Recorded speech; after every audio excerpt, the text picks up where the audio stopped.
Hey y'all, so a couple things on the to-do list today.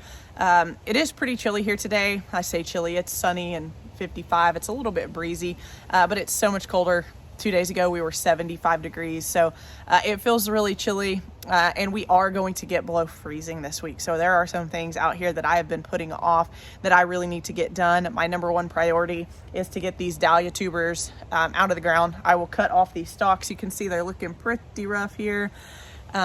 I need to get these stalks cut off. I need to get the tubers out of the ground. I need to get them washed off. And then what I'm going to do is take a look at them once I get them out of the ground, see how they're looking, and to see if once they are dried from rinsing off, if I want to divide them now or later. We'll see. We'll just see what they look like, I guess. But the other thing is I need to get let me flip my camera around real quick. I need to get the feed on this hive switched out to a fondant patty. So right now I am feeding this hive 1-to-1 sugar water, and that is all hunky-dory until it starts to get below freezing, which every night from here on out we're going to get below freezing. Sugar water would still be okay because the heat that's within the hive is going to keep it from freezing, but I'm just going to go ahead and switch it out because it's going to need to be switched out pretty soon anyways. So I need to get that done. This is a first year hive for those of you that may not have followed along. So I just treated for mites a couple days ago. I will do 2 more rounds of treatments before just totally sealing them up for the winter.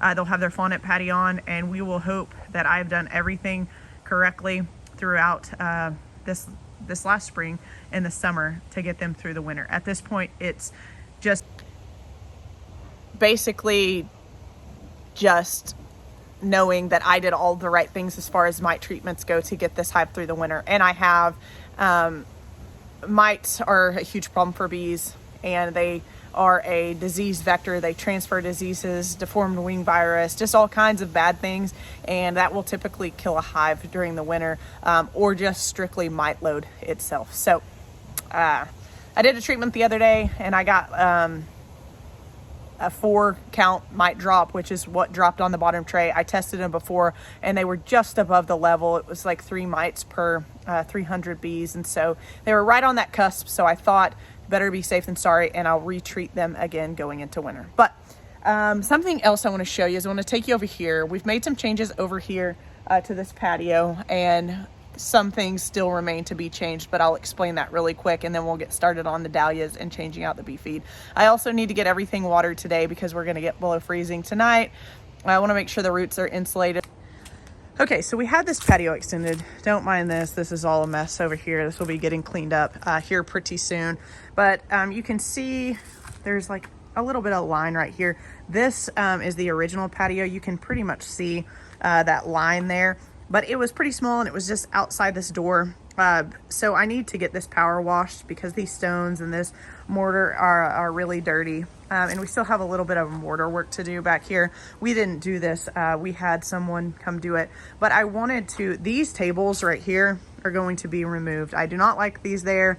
We'll remove those and we'll patch some holes. And then what I'm going to do is this chair is an extra from our patio furniture that we ordered I don't know, 3 or 4 months ago at this point. And it was an extra chair, and I really like to sit out here and watch my bees. And so I wanted to extend this patio just a little bit. And then there's a plug in there. So I'm going to get a limestone vessel and make it like a little watering hole for the bees. And to do that, I need to take these tables off. I haven't liked these tables since we moved in. And so this was my opportunity to get those taken off. But the limestone vessel will have like a little mosquito fish in it. I will have some aquatic plants on top for the bees to land on, to have a drinking spot. Just because over here I do have a bird bath, but it dries out so fast in the summertime. I can't hardly keep it full. So let's take a look at these. So what I'm going to do here is I'm just gonna come in here. I'm gonna cut these dahlias off at their bases here.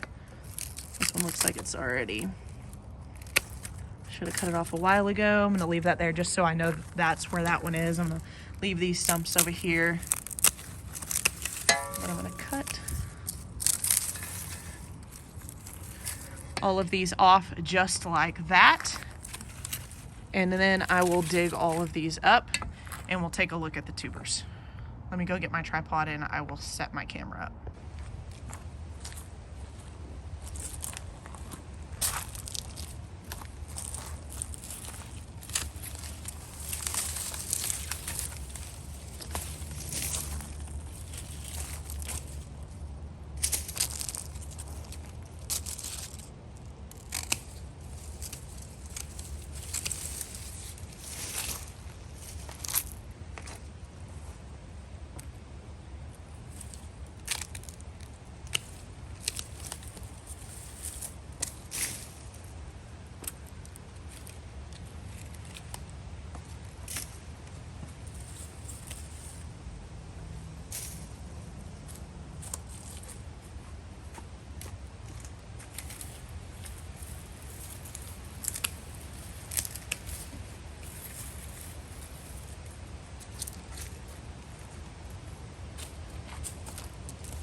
All right, so what I'm going to do next is where the plant bases were, I'm going to dig up around them in a pretty wide area, just to try to make sure that I don't cut any tubers. Not that that would be the end of the world, but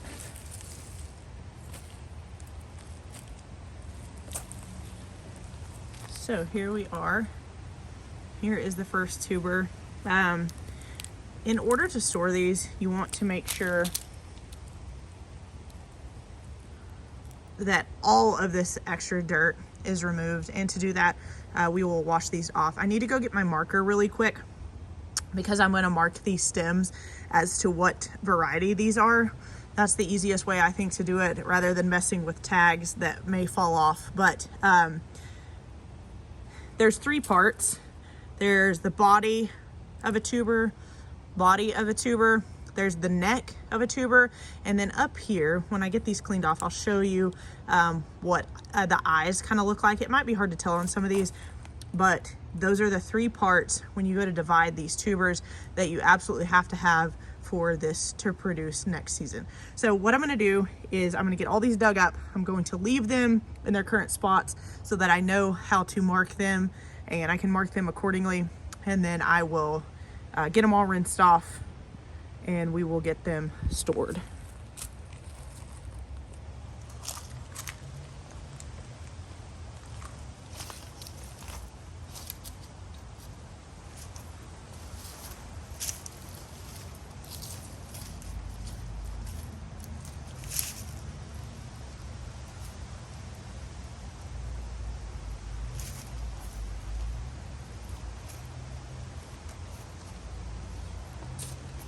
I'm just double checking. I had a couple of these that didn't produce, and so I'm just making sure that I don't have some tubers that are just below the surface here.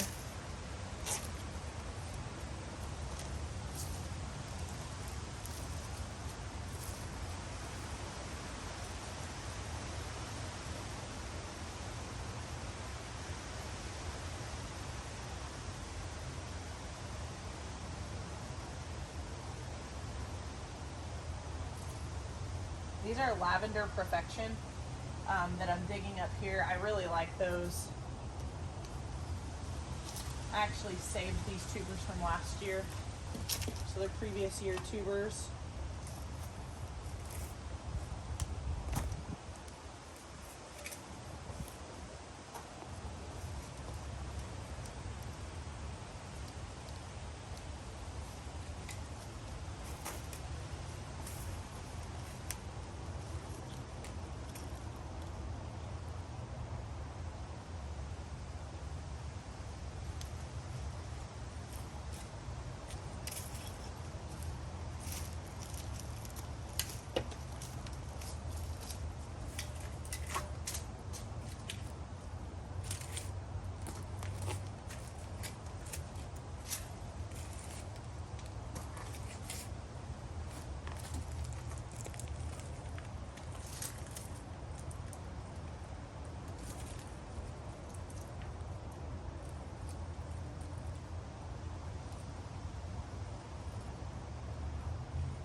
Guess I could have put my gloves on, but here we are.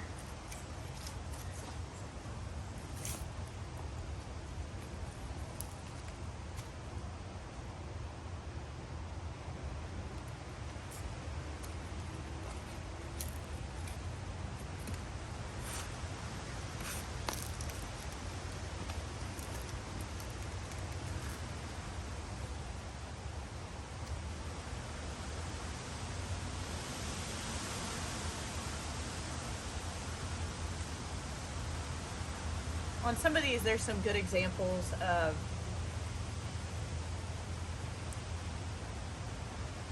what a bad tuber looks like.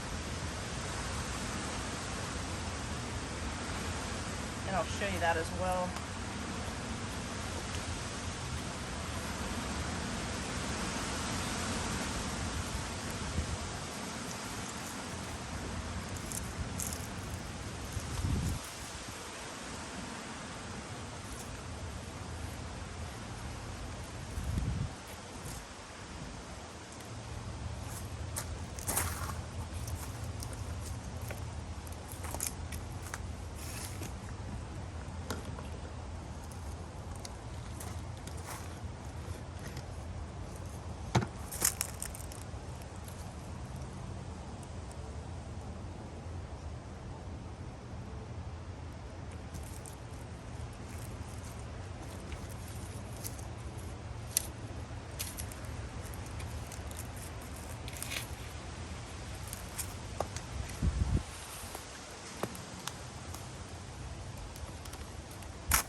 Okay, so I'm going to take this over shortly and wash it off. I'm going to label the stem here just so I know.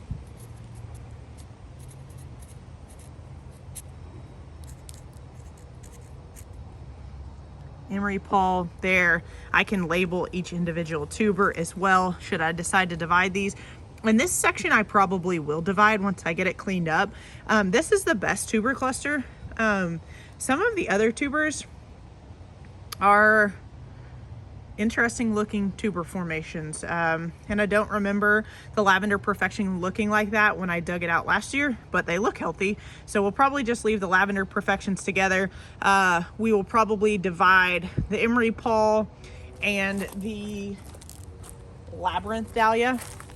But I'm just gonna label these real quick so that I can make sure that I get these all labeled correctly, and then we'll go from there.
All right, so I'm literally just going to take these tubers that are in these buckets and I'm going to hose them down Get all the excess soil off of them.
Okay, so now that I've got these all washed off, what I'm going to do here is I think that first of all, I really need these to dry before I label all of these.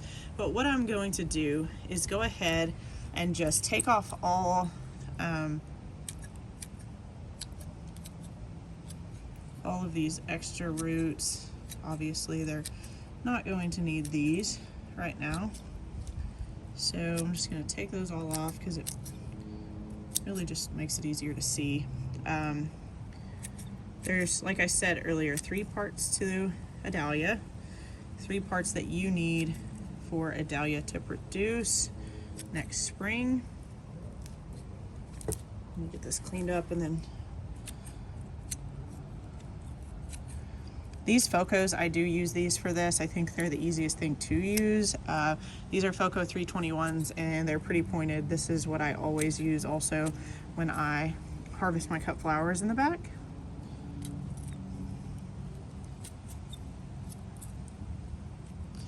Okay, so this is fairly cleaned up, and you can see like there are different size tubers. Like this is a traditional looking tuber. Some of these tubers are things that I am not going to be able to divide because I need to get an eye. Okay, so here's a good shot because this is a really traditional looking tuber. So this tuber right here, this is the body. This skinny part is the neck. And then right here, can you see those eyes? Sometimes this is a little bit easier with a knife, but these eyes are right here and those are growth points. So you need to get this section pretty much from, this is an eye too. I can see it right there. But I don't have to get all of the eyes. I just need to get some of them. But this is one that I actually will be able to divide, and I can see some eyes on these tubers that are over here.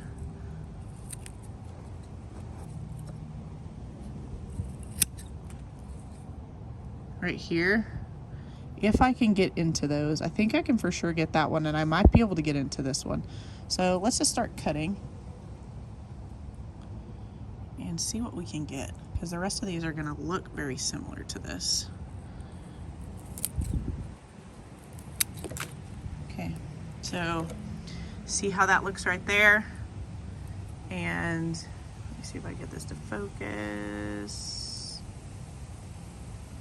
I got these growth points, these eyes right here.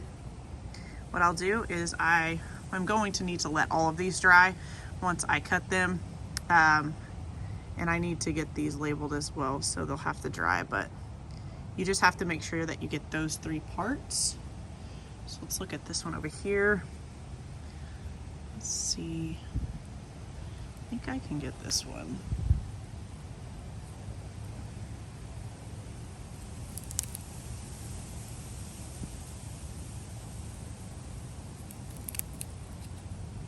Now if I could just get it out, I didn't really think about that. Okay, so that's free. But it's so wedged in here. Let's see if we can get it out without breaking the neck. Got it. So again, body, neck, growth points here. See one right there? And this will callus over and we'll be ready to plant for next spring. So something else that I recommend you do is get like a container. I like to save my container from bulbs, and I will put like vermiculite in them just to keep the moisture under control. But honestly, you guys, I literally threw my tubers in the garage last year on a just on a surface, not covered up, nothing.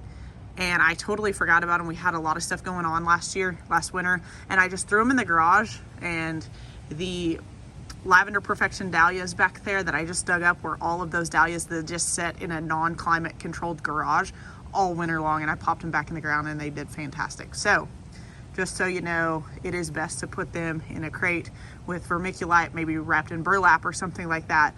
But if you just keep it in a controlled environment, humidity wise, I really think you'll be okay, unless you live in a really cold climate. So I'm gonna divide this one right here. I'm gonna take this one out.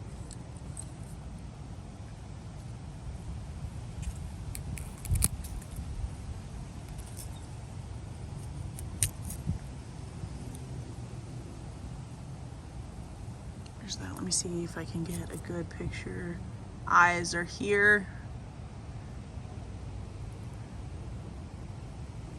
Underneath, neck right here, and body right here. So basically, I'm just going to go through all of these tubers at this point, see what I can divide. They're all gonna look the same. I'm gonna try to get them dried off so that I can label them with my Sharpie, and I'm gonna speed this process up so that you guys can see the whole thing.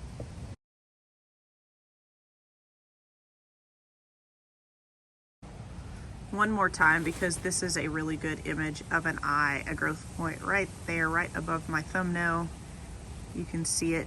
I thought that was a little bit more obvious. There's one right there that I partially broke off, but it's a little more obvious than some of the other ones were.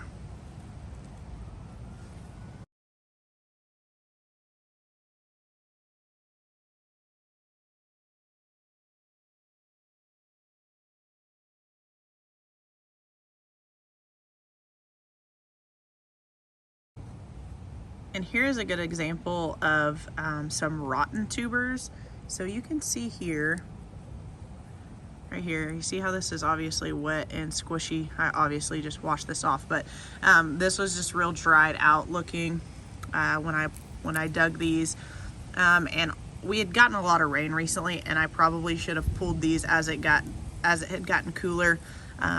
It just kind of sat, the soil back there holds moisture really well, and so they probably just started to rot out a little bit. But this one right here can be saved, this tuber.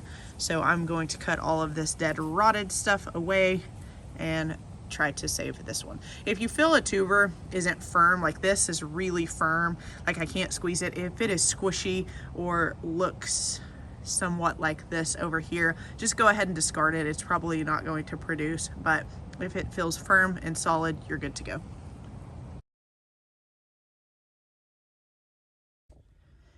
Okay, so I came inside to label these. My hands are absolutely frozen. I could hardly write. Why does 50 seem so cold? So I have them on paper towels here just so they will dry out. I'll let them dry on this paper towel for a little while, and then I'll remove the paper towel and just leave the label and let them dry out for another week or so, just so that all of the ends of what I cut will harden off. And then in a future video, I will show you my storage method, but here are these. So I didn't write on every single tuber, which I would normally do just because these are still wet from me rinsing them off. My Sharpie wasn't working. So yeah, I will allow those to dry. We'll come back and address the labels later. Now I need to get my bee caddy and I will show you what I'm going to be doing for their winter feed. All right, so I actually just went out and checked and my bees still have some sugar syrup left, so I'm going to let them finish that off so that I don't waste it. I can switch this out tomorrow and it's not gonna be a big deal. So this is called Hive Alive. It's a fondant patty. For me, I haven't harvested any honey this year, and as you shouldn't for a first year hive. They should have all of the resources that they need in the hive for the winter, but this is going to be an insurance policy for them should they need it. This goes on top of the inner cover just like so. I'll show you the inner cover just here in a second and it'll make more sense. These are Hive Alive fondant tools. I just saw these recently and I thought they were pretty cool. So this is the exact diameter of the inner cover, and what you will do is you'll put this on here and it's got the serrated teeth on the bottom, and you spin a perfect circle, take the plastic circle off, and then you push these up into the package so that it keeps the package from collapsing as the bees eat on this fondant. But this is what the inner cover looks like. You'll see there, this comes out to feed, and then the hive is directly below there. So this has some Reflexics on it. I set this up for my next spring bees. This Reflectix will help with condensation in the top of the hive really in the summer and in the winter time, but mostly I have it on here for winter purposes. But the hives will produce a lot of condensation in the wintertime, and the condensation needs to go down the walls because they will actually use that condensation for water. What can't happen is when the hive cluster moves up, they stay close together to stay warm. They will move up as winter progresses into spring, and you just cannot have the condensation building on the top of this inner cover and dripping down on the hive and the bees. It will kill them. Cold doesn't typically kill bees, moisture does. So anyways, this is what I'll be doing tomorrow. And if I have a chance, if it's not too cold, I will film this. But if not, you guys have seen kind of what that looks like.